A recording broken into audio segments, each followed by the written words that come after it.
Welcome to learn start YouTube channel. আজকের টপিকটি ভীষণ গুরুত্বপূর্ণ, একটি হাইলি ইম্পর্টেন্ট টপিক। কারণ এই থিওরিটি অর্থাৎ এরিকসনের সাইকো সোশ্যাল ডেভেলপমেন্ট থিওরি, মনোসামাজিক বিকাশ তত্ত্ব, এই থিওরিটি একটা ব্যক্তির মধ্যে সারা জীবন ধরে অর্থাৎ জন্ম থেকে মৃত্যু পর্যন্ত তার ব্যক্তিত্ব কেমন হবে, বার্থ টু ডেথ তার পার্সোনালিটি কেমন হবে, তার একটা পূর্ণাঙ্গ বর্ণনা এরিকসন তার থিওরিতে সুন্দরভাবে দিয়ে গেছেন। এই জন্যে তার থিওরিকে লাইফ স্প্যান ডেভেলপমেন্ট থিওরি, কি বললাম না, লাইফ স্প্যান ডেভেলপমেন্ট থিওরি বলা হয়। এরিকসন বললেন যে একটা ব্যক্তি সারা জীবনে মোট 8টা স্টেজের মধ্য দিয়ে তার জীবনকে অতিবাহিত করে।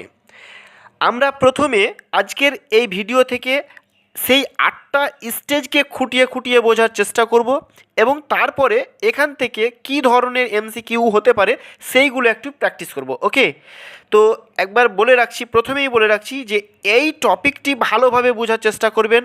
এখান থেকে বেশিরভাগই পেডাগোগিক্যাল টাইপের প্রশ্ন হয়ে থাকে। তো আমি বললাম তার থিওরি, এরিকসনের থিওরি হচ্ছে সাইকো সোশ্যাল ডেভেলপমেন্ট থিওরি অর্থাৎ মনোসামাজিক বিকাশ তত্ত্ব। তার থিওরিকে লাইফ স্প্যান ডেভেলপমেন্ট থিওরি বলা হয়। কি বলা হয়? লাইফ স্প্যান ডেভেলপমেন্ট থিওরি বলা হয়। এটা প্রথমেই বললাম যে এটা জন্ম থেকে মৃত্যু পর্যন্ত, ইনফ্যান্সি স্টেজ থেকে ডেথ পর্যন্ত এটা চলে, তাই জন্য এটাকে লাইফ স্প্যান ডেভেলপমেন্ট থিওরি বলা হয়। তো তার থিওরির নাম হচ্ছে psycho social development theory. Psycho social অর্থাৎ মনোসামাজিক বিকাশ তত্ত্ব। তার থিওরিটার নাম থেকেই বোঝা যাচ্ছে যে এটা কিসের উপরে তার থিওরিটা। সাইকো কথার অর্থ কী না, সাইকো কথার অর্থ হচ্ছে মন বা সেলফ। তো এই নিজেকে বা এই মনকে, মাইন্ডকে কি করে তার সোশ্যাল অর্থাৎ সোসাইটি বা সমাজ, এই মন এবং সমাজ, একটা শিশুর মন এবং সমাজ কিভাবে সম্পর্ক রয়েছে বা কিভাবে এরা রিলেটেড, কিভাবে এরা সম্পর্কিত, এই সব আজকের ক্লাস থেকে আমরা জানবো।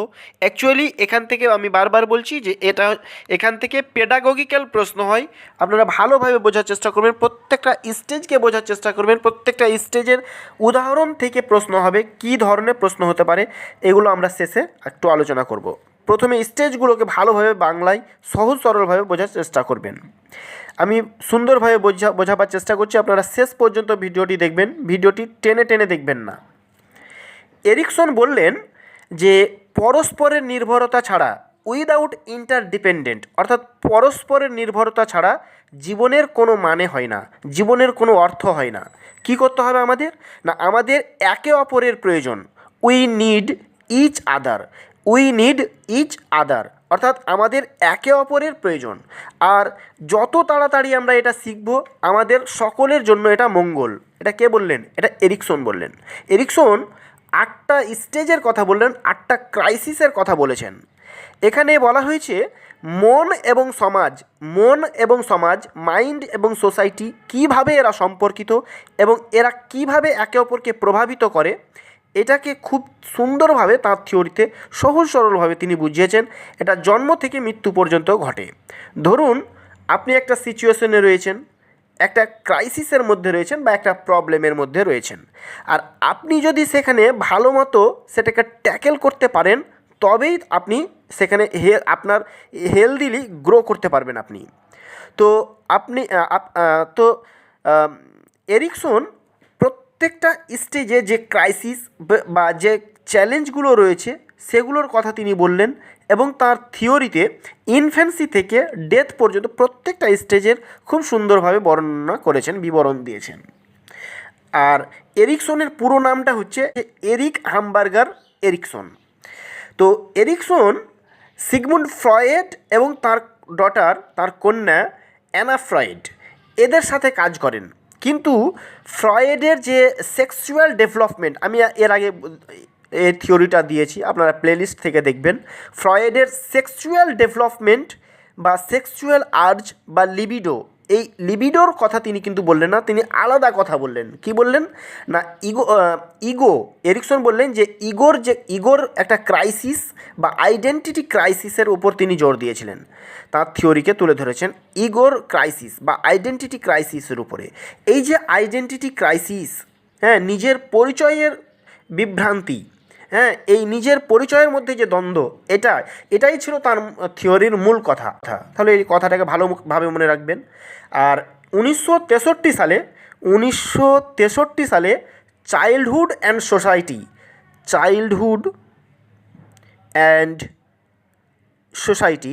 এই চাইল্ডহুড অ্যান্ড সোসাইটি নামক একটি বইয়ে তিনি অর্থাৎ এরিকসন বললেন যে একটা ব্যক্তি সারা জীবনে 8টা স্টেজের মধ্য দিয়ে তার জীবনকে অতিবাহিত করে। এরিকসন এটাও বললেন যে প্রত্যেকটা স্টেজের 2টা করে সিচুয়েশন রয়েছে, হ্যাঁ, এক একটা স্টেজে 2টো করে সিচুয়েশন রয়েছে। এই জন্য এই থিওরি তো দেখবেন যে বনাম বা ভার্সেস দেওয়া রয়েছে। তো এই একটা থিওরি, একটা পার্টকে বলা হয় পজিটিভ পার্ট বা পজিটিভ সিচুয়েশন বা পজিটিভ প্রবলেম বা পজিটিভ ক্রাইসিস বলা যেতে পারে, এবং আরেকটা হচ্ছে নেগেটিভ সিচুয়েশন বা নেগেটিভ প্রবলেম বা নেগেটিভ ক্রাইসিস। হ্যাঁ, এই দুটি সিচুয়েশনের মধ্যে দিয়ে কোনটির প্রভাব আমাদের উপর বেশি পড়ে তার উপর বেস করেই আমাদের পার্সোনালিটি গড়ে ওঠে, এটা তিনি কিন্তু সুন্দরভাবে বললেন। এইবারে আমরা সেই 8টা স্টেজ বা 8টা যে ক্রাইসিস বা প্রবলেম রয়েছে সেইগুলোকে এক ঝলক দেখব, তারপরে এইগুলোকে আমরা ডিটেলসে ডিসকাস করব, এক্সপ্লেন করব। ওকে, তো আমরা প্রথমেই দেখব এরিকসনের মনোসামাজিক বিকাশের সাইকোসোশ্যাল ডেভেলপমেন্টের 8টা স্তর, 8টা স্টেজ রয়েছে। 1 নম্বর হচ্ছে ট্রাস্ট ভার্সেস মিসট্রাস্ট, অর্থাৎ বিশ্বাস বনাম অবিশ্বাস। 1 নম্বর, এগুলোর আমরা এজ জানবো কত থেকে কত পর্যন্ত হয়। এটা 0 থেকে 1.5 বছর বয়স পর্যন্ত, 0 থেকে 1.5 বছর বয়স পর্যন্ত ট্রাস্ট ভার্সেস মিসট্রাস্ট এই স্টেজটা চলে। আমরা এগুলোকে ডিসকাস করব। দ্বিতীয় স্তর হচ্ছে অটোনমি ভার্সেস ফেম, অর্থাৎ স্বশাসন বনাম লজ্জা। এটা 2 থেকে বা 1.5 বছর থেকে 3 বছর বয়স পর্যন্ত একটা বাচ্চার মধ্যে এই স্টেজটা দেখতে পাওয়া যায়, স্বশাসন বনাম লজ্জা বা autonomy versus fame and doubt. 3 নম্বর হচ্ছে ইনিশিয়েটিভ ভার্সেস গুইল্ট, অর্থাৎ উদ্যোগ বনাম অপরাধবোধ। এই তৃতীয় স্তর 3 থেকে 6 বছর বয়সী বাচ্চাদের মধ্যে দেখতে পাওয়া যায়। চতুর্থ স্তর বা 4th stage industry versus inferiority, খুব ইম্পর্টেন্ট, উদ্যম বনাম হীনমন্যতা। এটা 7 থেকে 12 বছর বয়সী বাচ্চাদের মধ্যে দেখতে পাওয়া যায়। 5 নম্বর স্টেজ হচ্ছে আইডেন্টিটি ভার্সেস রোল কনফিউশন। এইটা কিন্তু highly important point, identity versus role confusion, নিজস্বতা বনাম বিভ্রান্তি। প্রত্যেকটা স্টেজকে আমি এক্সপ্লেন করব, আপনারা শেষ পর্যন্ত দেখবেন, টানবেন না ভিডিওগুলো যদি আপনাদেরকে ভালো লাগে অবশ্যই একটা লাইক করবেন। আর আপনি যদি চ্যানেলে নতুন হয়ে থাকেন আমার চ্যানেলটিকে সাবস্ক্রাইব করে রাখবেন। প্রত্যেকটা টপিককে, প্রত্যেকটা পয়েন্টকে আমি ইন ডিটেইলে সুন্দরভাবে বোঝাবার চেষ্টা করছি, আপনারা শেষ পর্যন্ত থাকবেন।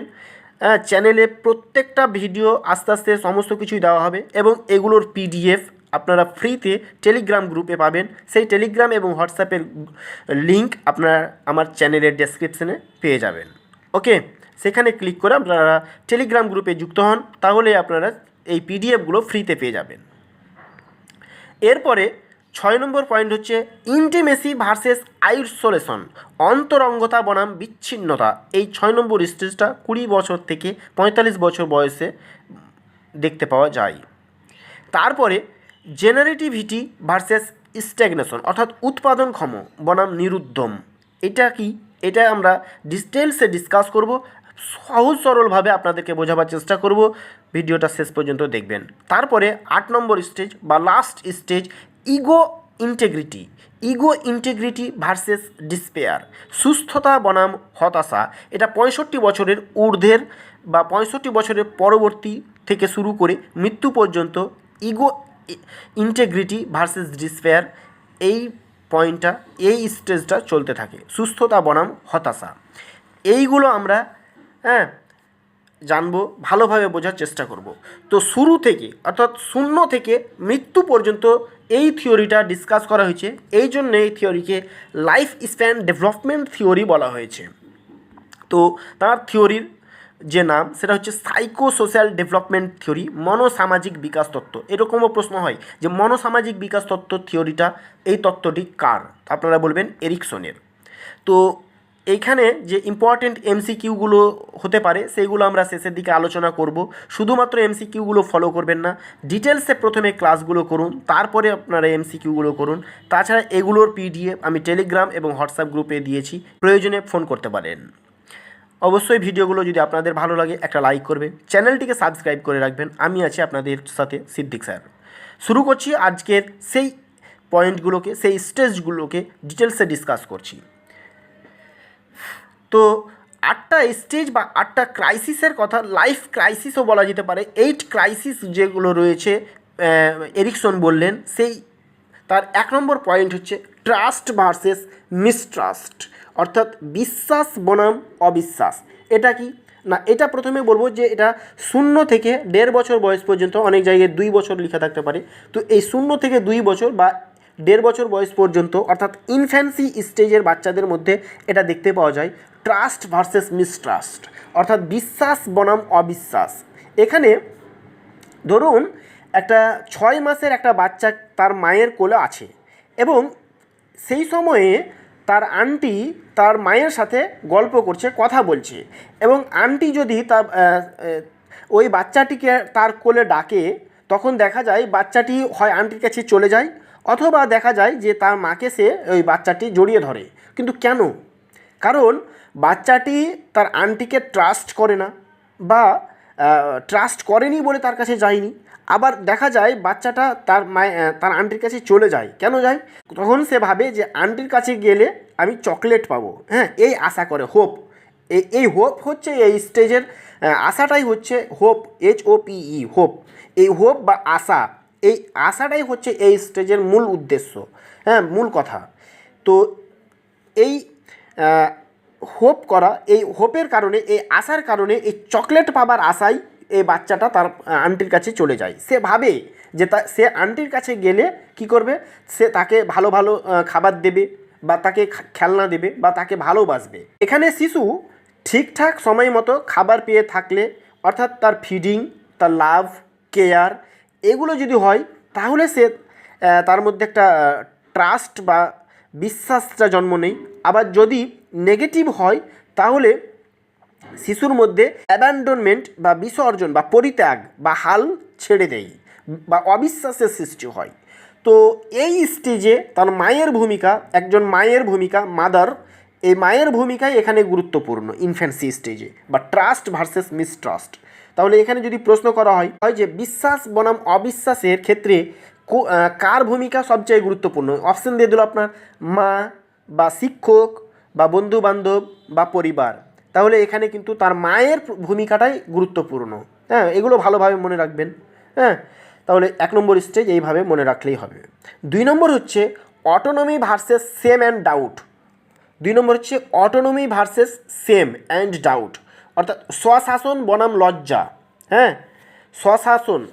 তো এটা হচ্ছে কি, 1.5 বছর বয়স থেকে 3 বছর বয়সী বাচ্চাদের মধ্যে, আর্লি চাইল্ডহুড বাচ্চাদের মধ্যে, 1.5 থেকে 3 বছর বয়সী বাচ্চাদের মধ্যে এই অটোনমি ভার্সেস সেম বা স্বশাসন বনাম লজ্জা, এই স্টেজটা দেখতে পাওয়া যায়।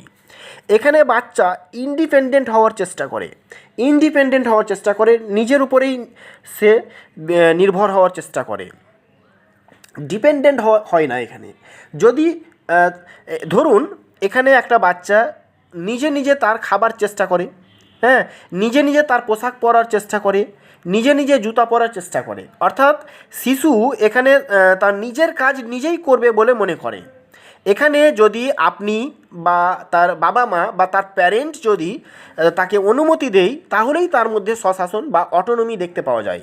আবার যদি তার পিতামাতা বা প্যারেন্টস তাকে বাধা দেয় যে যদি তুই একা একা খাবার খাস, তাহলে তোর শরীরে খাবারটা পড়ে যাবে, বা তুই ড্রেস ঠিকঠাক পরতে পারবি না, তুই বোতাম লাগাতে পারবি না, তুই জুতা উল্টো হয়ে যাচ্ছে, ইত্যাদি ইত্যাদি। তো এর ফলে বাচ্চার মনে সেম অ্যান্ড ডাউটের সৃষ্টি হবে। তার মানে নিজে নিজের কাজ নিজে করতে না পারার ফলে এর মধ্যে একটা সেম বা ডাউট বা লজ্জার সৃষ্টি হবে, অন্যের উপর ডিপেন্ডেন্ট হতে হয় এখানে। আবার দেখা যায় আপনি যখন কোথাও ঘুরতে যাচ্ছেন তখন তখন কোনো বাচ্চা আপনার কোল থেকে নামতেই চায় না, অর্থাৎ তার মধ্যে একটা সেম বা লজ্জা বা ডাউট, হ্যাঁ, দেখতে পাওয়া যায়। আবার অনেক বাচ্চাকে দেখতে পাওয়া যায় সে কোলে থাকতেই চায় না, সে নিজের পায়ে হেঁটে চলতে চায়। তো তাই বলবো, বাচ্চা ভুল করুক তবুও তাকে নিজেই করতে দিন, তবেই তার মধ্যে অটোনমি বা স্বশাসন এটা ডেভেলপ হবে, নচেত তার মধ্যে সেম বা লজ্জা বা ডাউট এগুলো সৃষ্টি হবে। ওকে, তো এইগুলো ভালোভাবে মনে রাখবেন।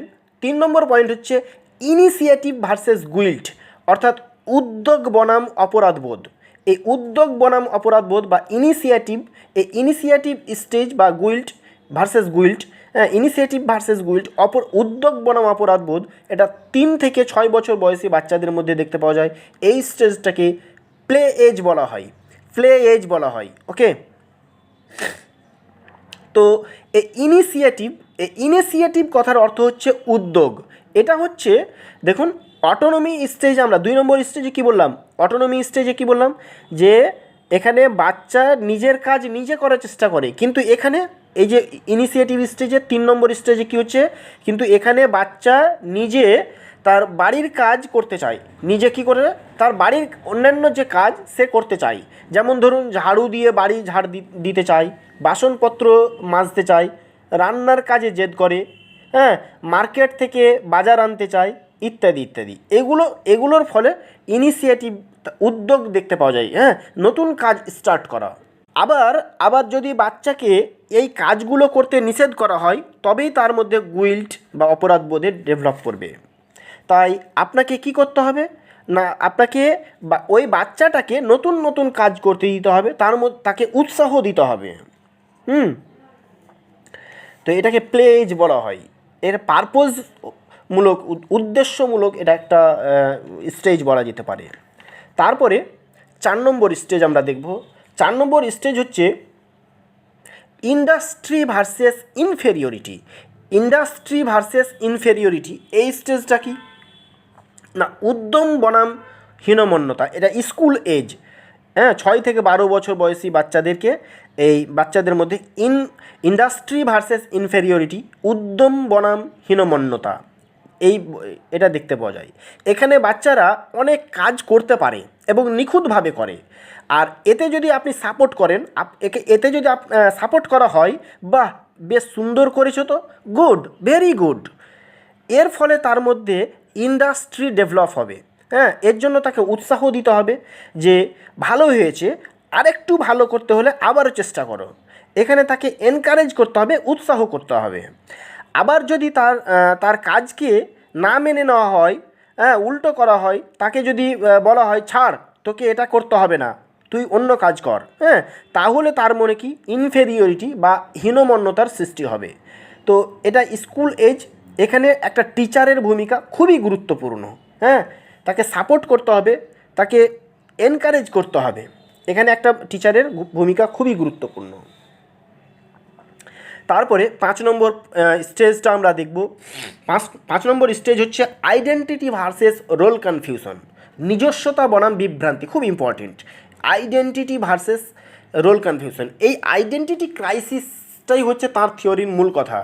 এটা না, মানে আইডেন্টিটি ক্রাইসিস। তো এখানেও কিন্তু আইডেন্টিটির কথা বলা হচ্ছে, নিজস্বতার কথা বলা হচ্ছে, নিজস্বতা বনাম বিভ্রান্তি, রোল কনফিউশন।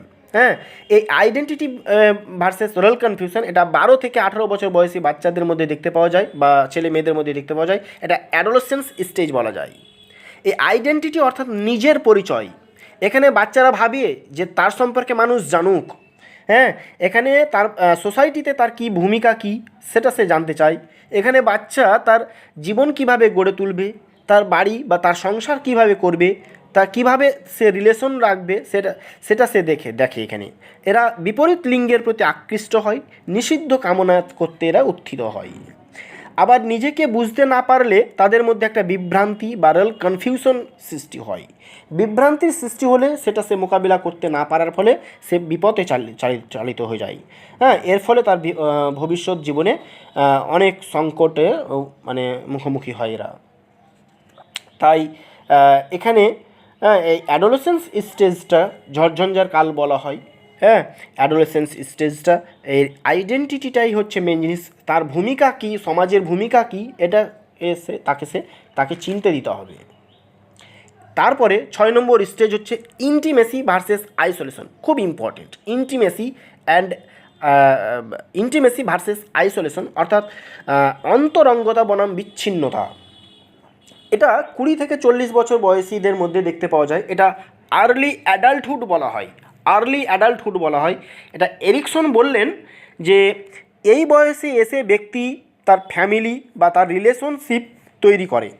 হ্যাঁ, আর যদি রিলেশনশিপ তৈরি করতে না পারে বা ফ্যামিলি মধ্যে না হয়, তাহলে তার মধ্যে আনসাকসেসফুল তাকে বলা হয়, বা তাকে আইসোলেশন বলা হয়, বা বিচ্ছিন্নতা তার মধ্যে দেখা যায়। এখানে একজন ব্যক্তি যখন নিজের ভালোবাসা অন্যকে দিতে পারে বা অন্যের ভালোবাসা যখন গ্রহণ করতে পারে, তখনই তার মধ্যে অন্তরঙ্গতা বা ইন্টিমেসি সৃষ্টি হয়, ইন্টিমেসি দেখতে পাওয়া যায়। যেমন ফ্যামিলি পার্সনদেরকে বলা হয় এটা, যে একজন ফ্যামিলি পার্সনকে ইন্টিমেসি বলা হয়। আমরা যদি একটা ফিল্ম স্টারদের কথা বলি, যেমন সলমান খান বা অভিষেক বচ্চন, হ্যাঁ, তো সলমান খানের কথা যদি আমরা বলি, তো সলমান খানকে আমরা ফিল্ম স্টারে এরা সাকসেস, হ্যাঁ, কিন্তু তিনি একজন আইসোলেশন। কারণ আইসোলেশন কেন বললাম, কেন বিচ্ছিন্নতা বলছি তাকে, কারণ তিনি ফ্যামিলি পার্সন না। হ্যাঁ, আবার উল্টো দিকে আমরা অভিষেক বচ্চনকে যদি দেখি, তিনি ফিল্ম জগতে খুব ভালো না হলেও তিনি কিন্তু ইন্টিমেসি, হ্যাঁ, কারণ তিনি একজন ফ্যামিলি পার্সন। ঠিক আছে, তো এই যে অন্তরঙ্গতা এবং বিচ্ছিন্নতা, এইকে ভালোভাবে বোঝার চেষ্টা করুন। যদি ভালোভাবে বুঝতে না পারেন, আবার ব্যাক করে এটাকে শুনুন, পিছিয়ে আবার এটাকে শুনুন, টেনে ভিডিওগুলো দেখবেন না, শেষ পর্যন্ত মন দিয়ে দেখবেন। ভিডিওগুলো ভালো লাগলে একটা লাইক করবেন। ওকে, তো এরপরে আমরা 7 নম্বর পয়েন্ট দেখব, জেনারেটিভিটি ভার্সেস স্ট্যাগনেশন। জেনারেটিভিটি জেনারেট করে, উৎপাদন ক্ষমতা এখানে রয়েছে, উৎপাদনক্ষম বনাম বাধা বা নিরুদ্যম। 40 বছর থেকে 65 বছর বয়স পর্যন্ত এটাকে বলা হয়। এটা একটা অ্যাডাল্টহুড স্টেজ। তো এই যে জেনারেটিভিটিটা হচ্ছে নিজের জন্য, ফ্যামিলির জন্য, সোসাইটির জন্য কিছু করা। কিন্তু অনেকের মধ্যে দেখা যায় যে এই বয়সে এসে সে আর কোনো কিছু করতে চায় না। এরা ভাবে যে অনেক করেছি, এখন আর কিছু করব না। একেই বলা হয় স্ট্যাগনেশন। হ্যাঁ, অনেক টিচারদের মধ্যে দেখতে পাওয়া যায় যে আমি তো চাকরি পেয়ে গেছি, আর কি দরকার লাইফে, আর কি দরকার। এটাই হচ্ছে স্ট্যাগনেশন। হ্যাঁ, এরপরে আমরা 8 নম্বর স্টেজ, লাস্ট স্টেজ আমরা দেখব, তারপরে কয়েকটা এমসিকিউ প্র্যাকটিস করব, দিয়ে আমরা এই ভিডিওটা শেষ করব। ওকে, তো 8 নম্বর স্টেজ হচ্ছে ইগো ইন্টিগ্রিটি ভার্সেস ডেসপেয়ার। এই ইগো ইন্টিগ্রিটি ভার্সেস ডেসপেয়ার এটা কি না, সুস্থতা বনাম হতাশা। 65 বছর থেকে মৃত্যু পর্যন্ত এই স্টেজটা চলতে থাকে। দেখুন, বারবারই বলছি, 0 থেকে ডেথ পর্যন্ত, মৃত্যু পর্যন্ত এই স্টেজটা চলে বলে এই স্টেজকে লাইফ স্প্যান ডেভেলপমেন্ট থিওরি বলা হয়। তো পরীক্ষায় থাকতেই পারে যে লাইফ স্প্যান ডেভেলপমেন্ট থিওরি কোন থিওরিকে বলা হয়, তাহলে আপনারা বলবেন সাইকোসোশ্যাল ডেভেলপমেন্ট থিওরি বা এরিকসনের মনোসামাজিক বিকাশ তত্ত্ব। তো ইগো ইন্টিগ্রিটি বা সুস্থতাটা এটা কি না, ব্যক্তি নিজেকে নিজের মতো করে সাজাতে পেরেছে এবং এতেই সে সন্তুষ্ট। সে ভাবে যে আমার দ্বারা যা করার তাই সে করেছে, এটাই সে ভাবে, আমার আর কিছু করার নেই। এটা হচ্ছে ইগো ইন্টিগ্রিটি, নিজেকে সন্তুষ্ট করা। হ্যাঁ, নিজের প্রতি সন্তুষ্ট থাকা, সুস্থতা মানে সে ভোগ করে যে আমার দ্বারা যেটা করার ছিল এই জীবনে, এই দুনিয়ায় এসে, সেটাই আমি করেছি। হ্যাঁ, এবং আমার দ্বারা সেটা করা হয়েছে, আমার আর এখন কিছু করার নেই। উল্টো দিকে আমরা ডেসপেয়ার দেখব, হতাশা দেখব। এটা হচ্ছে কি, মনের মধ্যে একটা দুঃখ, অশান্তি, হতাশা, এখানে ভাবে যে আমার জীবনে এখন যখন এনার্জি ছিল তখন জীবনের যে গুরুত্বপূর্ণ সময় এগুলোকে আমি নষ্ট করে ফেলেছি। এখন আমি বুড়ো হয়ে গেছি, হ্যাঁ, আমার এখন এনার্জি নাই, আমার এখন শক্তি নাই, হ্যাঁ, আমার এখন আর কিছু করার নেই। একটা হতাশায় ভোগে, একটা ডেসপেয়ারের মধ্যে ভোগে, এটা ম্যাচুরিটিতে এসে এটা এটা ভোগে। তাহলে এই যে সুস্থতা এবং হতাশা, এটা লাস্ট স্টেজ। তাহলে কোন স্টেজগুলোর নাম ভালোভাবে মনে রাখবেন? ধরুন আপনাকে এখন বলা হলো যে চতুর্থ স্টেজের নাম কি, তাহলে আপনাকে বলতে হবে ইন্ডাস্ট্রি ভার্সেস ইনফেরিয়রিটি বা উদ্যম বনাম হীনমন্যতা। এইভাবে চতুর্থ স্টেজের হয়তো সময়সীমা বলে দিল বা এই রকমও প্রশ্ন থাকতে পারে। তাছাড়া পেডাগজিক্যাল প্রশ্ন এখানে কিন্তু হয়। এই এমসিকিউ কোশ্চেনগুলো এবার আমরা একটুখানি এখান থেকে দেখে নেব। ওকে, এমসিকিউ 1 নম্বর প্রশ্ন হচ্ছে, এরিকসন কোন শব্দটি তৈরি করেছিলেন? নিচে 4টা শব্দ দেওয়া আছে, যে সেই 4টা শব্দের মধ্যে কোন শব্দটা এরিকসন ব্যবহার করেছিলেন? 1 নম্বর Oedipus complex, B self fulfilling prophecy, C নম্বর আইডেন্টিটি ক্রাইসিস, নাকি ডি নম্বর পজিটিভ রিইনফোর্সমেন্ট? তো 1 নম্বর যেটা হয়েছে ওডিপাস কমপ্লেক্স, এটা ফ্রয়েডের থিওরিতে ফ্রয়েড ব্যবহার করেছেন। এবং সি নম্বর হচ্ছে আইডেন্টিটি ক্রাইসিস, এই সি হবে সঠিক উত্তর। এরিকসন এই থিওরিটাকে, তার থিওরিতে এই আইডেন্টিটি ক্রাইসিসের কথা বলেছেন, এটাই ছিল তার থিওরির মূল কথা, এইটা শব্দ ব্যবহার করেছেন। আর পজিটিভ রিইনফোর্সমেন্ট এগুলো লার্নিং থিওরির মধ্যে স্কিনার এইগুলোকে ব্যবহার করেছিলেন, পজিটিভ রিইনফোর্সমেন্ট। যাই হোক, আমরা নেক্সট প্রশ্ন দেখব। 2 নম্বর প্রশ্ন, এরিকসনের মতে একজন ব্যক্তির মনোসামাজিক বিকাশের চতুর্থ পর্যায় কোনটি? দেখুন, আমি আলোচনা করতে করতেই আবার এই স্টেজেরই কথা বলেছিলাম যে চতুর্থ স্টেজ কোনটি। Option A intimacy versus isolation, option B identity versus role confusion, option C industry versus inferiority, নাকি option D generativity versus stagnation?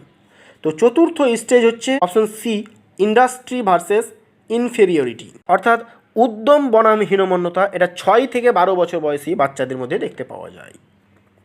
তারপরে 3 নম্বর প্রশ্নটা আমরা দেখব, এরিকসনের মনোসামাজিক বিকাশের পর্যায় যেখানে একজন শিশু যত্নশীলদের কাছ থেকে স্বাধীনতা লাভ করে, যত্নশীলদের কাছ থেকে অর্থাৎ তার পিতামাতার কাছ থেকে, হ্যাঁ, স্বাধীনতা লাভ করে, অর্থাৎ একটা স্বশাসন এখানে দেখতে পাওয়া যায়।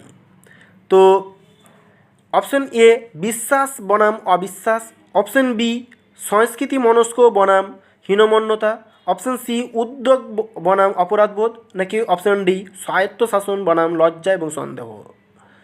তো একটা যত্নশীলদের কাছ থেকে, পিতামাতার কাছ থেকে সে স্বাধীনতা লাভ করে, জাস্ট শুরু করে, হ্যাঁ, এটা স্বায়ত্তশাসন বনাম লজ্জা এবং সন্দেহ।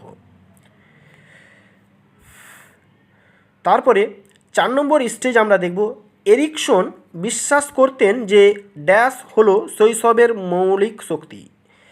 শৈশবের মৌলিক শক্তি অর্থাৎ ইনফ্যান্সি স্টেজের কোন জিনিসটা এখানে দেখতে পাওয়া যায়? অপশন এ আশা বা হোপ, অপশন বি বিশ্বাস বা বিলিভ, অপশন সি ইচ্ছা বা উইল, এবং অপশন ডি হচ্ছে উদ্দেশ্য বা পারপোজ।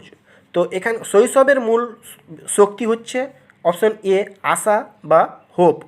এইগুলো আপনাকে ভালোভাবে জানতে হবে। এগুলো আলোচনার সময় আমি আপনাদেরকে বলে দিয়েছি, হ্যাঁ, যে ইনফ্যান্সি স্টেজ ট্রাস্ট ভার্সেস মিসট্রাস্টের মেন যেটা জিনিস, হ্যাঁ, হোপ বা আশা, এই আশার কারণে সে বিশ্বাস এবং অবিশ্বাস এখানে সৃষ্টি হয়। তো এই জিনিসটাকে ভালোভাবে মনে রাখবেন। এই উইল, অপশন সি উইল, এটা হচ্ছে কি autonomy versus shame and doubt, হ্যাঁ, স্বশাসন বনাম লজ্জা এবং সন্দেহ। এই স্টেজের এটা মূল শক্তি উইল বা ইচ্ছা, এটা 2 নম্বর স্টেজের। এবং পারপোজ, এই পারপোজ হচ্ছে কি বা উদ্দেশ্য হচ্ছে 3 নম্বর স্টেজ, ইনিশিয়েটিভ ভার্সেস গুইল্ট বা উদ্যোগ বনাম অপরাধবোধ, এটা কিন্তু ওই স্টেজের একটা শক্তি বলা যেতে পারে। তারপরে নেক্সট হচ্ছে 5 নম্বর প্রশ্ন, এরিকসনের মতে ড্যাশ হলো আত্মচেতনার অনুভূতি এবং তার দিকে তাকানোর বা প্রকাশ পাওয়ার একটা অনুভূতি। অপশন এ লজ্জা বা সেম, অপশন বি অপরাধবোধ বা গিল্ট, অপশন সি সন্দেহ বা ডাউট এবং অপশন ডি হুমকি বা থ্রেট। তো অপরাধবোধ, হ্যাঁ, এই অপরাধবোধ হবে সঠিক উত্তর, অপশন বি বা গুইল্ট। এই অপরাধবোধ হলো আত্মচেতনার অনুভূতি এবং তার দিকে তাকানোর বা প্রকাশ পাওয়ার একটা অনুভূতি। তারপরে 6 নম্বর প্রশ্ন, এরিকসনের মতে নিম্নলিখিত কোন নৈতিকতার গুণটি লাইফ স্টেজ ভার্চুস এর অন্তর্ভুক্ত নয়? অর্থাৎ যে 4টা এখানে গুণের কথা বলা হয়েছে সেই 4টা গুণের মধ্যে একটা গুণের কথা কিন্তু এরিকসন বলেননি। নিচের কোনটি? অপশন এ আত্মজ্ঞান বা উইজডম, অপশন বি ভালোবাসা বা লাভ, অপশন সি আশা বা হোপ এবং অপশন ডি হচ্ছে সততা বা অনেস্টি। তো এই খুব ইম্পর্টেন্ট প্রশ্ন এটা, অনেস্টি, হ্যাঁ, সততা, এই পয়েন্টটাকে এই টার্মটাকে কিন্তু এরিকসন ব্যবহার করেননি বা এরিকসন তার থিওরিতে বলেননি। এরপরে 7 নম্বর প্রশ্ন আমরা দেখব, এরিকসনের মতে ক্লাসরুমে দেরিতে প্রবেশ করার সময় রাম কেমন অনুভব করছিল? হ্যাঁ, অপশন এ পরিশ্রমী বা ইন্ডাস্ট্রিজ, অপশন বি নিকৃষ্ট বা ইনফেরিয়র, নাকি অপশন সি ক্লান্তি বা টায়ার্ড, নাকি অপশন ডি এর কোনোটিই নয়, নান অফ দ্য অ্যাবভ। তো এর সঠিক উত্তর হবে ইনফেরিয়র বা নিকৃষ্ট, অপশন বি হবে সঠিক উত্তর। তারপরে 8 নম্বর প্রশ্ন, ইনিশিয়েটিভ বনাম অপরাধ কত নম্বরের পর্যায়? ইনিশিয়েটিভ বনাম অপরাধবোধ বা গুইল্ট, এটা কত নম্বর পর্যায়? অপশন এ পর্যায় 2, অপশন বি পর্যায় 3, অপশন সি পর্যায় 4, নাকি অপশন ডি পর্যায় 5। তো ইনিশিয়েটিভ ভার্সেস গুইল্ট, তো এটা কত নম্বর পর্যায়? না, অপশন বি হবে সঠিক উত্তর, এটা পর্যায় 3 বা 3। তারপরে 9 নম্বর প্রশ্ন, 10টা প্রশ্ন এখানে টোটাল দেওয়া হয়েছে। 9 নম্বর প্রশ্ন হচ্ছে, কোন মনোসামাজিক দ্বন্দ্বের ফলে শিশুদের মধ্যে ইচ্ছা জেগে ওঠে অথবা তাদের মধ্যে লজ্জা ও সন্দেহ দেখা দেয়? অপশন এ বিশ্বাস অবিশ্বাসের দ্বন্দ্ব, ট্রাস্ট ভার্সেস মিসট্রাস্ট, স্বাধীনতা লজ্জা ও সন্দেহের দ্বন্দ্ব, autonomy versus shame and doubt, option C অগ্রমুখিতা ও স্থবিরতার দ্বন্দ্ব, জেনারেটিভিটি ভার্সেস স্ট্যাগনেশন, এবং অপশন ডি হচ্ছে উদ্যোগ ও অপরাধের দ্বন্দ্ব, ইনিশিয়েটিভ ভার্সেস গুইল্ট। তো প্রশ্নে বলা হয়েছে শিশুদের মধ্যে ইচ্ছা জেগে ওঠে অথবা তাদের মধ্যে যে লজ্জা ও সন্দেহ দেখা দেয়, এটা অপশন বি হবে সঠিক উত্তর, স্বাধীনতার লজ্জা এবং সন্দেহের দ্বন্দ্ব, autonomy versus shame and doubt, option B হবে সঠিক উত্তর। লাস্ট প্রশ্ন 10 নম্বর প্রশ্ন, এরকম বহু প্রশ্নের পিডিএফ আমি আরও অনেকগুলো প্রশ্ন এখানে আলোচনা করার আছে, ভিডিও বড় হয়ে যাচ্ছে তাই এখানে আলোচনা করছি না, মেন কয়েকটা প্রশ্ন আমি এখানে তুলে ধরেছি। আরও গুরুত্বপূর্ণ প্রশ্নগুলোর পিডিএফ আমি আপনাদের টেলিগ্রাম গ্রুপে দিয়ে রেখেছি, আপনারা সেগুলো পার্সোনালিটির ওপরে একটা পিডিএফ দিয়ে রেখেছি, আপনারা সেখানে একটু কাইন্ডলি এটাকে নিয়ে নেবেন, হ্যাঁ, ডাউনলোড করে এটাকে প্রিন্ট আউট করে পড়বেন। 10 নম্বর প্রশ্ন হচ্ছে, কোন তত্ত্ব সিগমুন্ড ফ্রয়েডের বিকাশের পর্যায়গুলিকে সংশোধন করেছে? ফ্রয়েডের সাইকোসেক্সুয়াল পর্যায়গুলিকে মনোসামাজিক পর্যায়ে উপস্থাপন করেছে। কোন তত্ত্ব বা কার তত্ত্ব? এখানে নাম রয়েছে, অপশন এ কারেন হার্নি, নাকি অপশন বি এরিকসন, নাকি অপশন সি আলফ্রেড অ্যাডলার, নাকি অপশন ডি ভিক্টর ফ্র্যাঙ্ক। তো সঠিক উত্তর হবে অপশন বি এরিকসন। ভিডিওগুলো ভালো লাগলে একটা লাইক করবেন, আপনি চ্যানেলে নতুন হয়ে থাকলে চ্যানেলটিকে সাবস্ক্রাইব করবেন, ভিডিওগুলো বন্ধুদের মধ্যে শেয়ার করলে একটু খুশি হই। Thank you, thanks for watching, best of lakh.